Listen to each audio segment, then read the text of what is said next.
La la la la la la la la la. Oh, andiyan ka pa rin?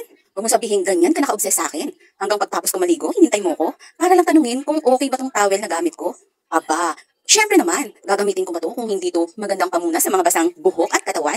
Tingnan mo naman, napakalapad nito. Pero, ang ganda-ganda talagang pamunas nito. Di ba? Kasyang-kasya sa malaki kong katawan. Kaya naman, kung ako sa'yo, kung gusto mo din ng malaking tuwalya, polyester and cotton ang tela, napakalambot at napakasarap yakap-yakapin. Nako, i-check out mo na yan sa yellow basket. Nandyan lang, sa baba.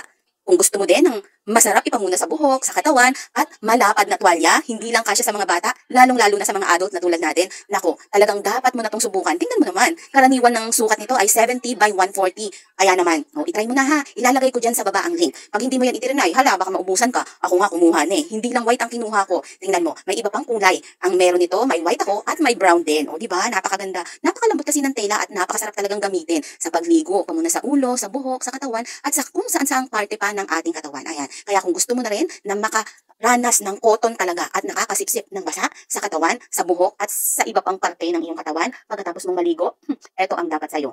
Kaya na ha, inilagay ko na yung link dyan sa baba. Kaya naman, ano bang gagawin mo? I-check out mo na yan para naman talagang ma-obsess ka na, hindi lang sa panonood sa mga videos ko,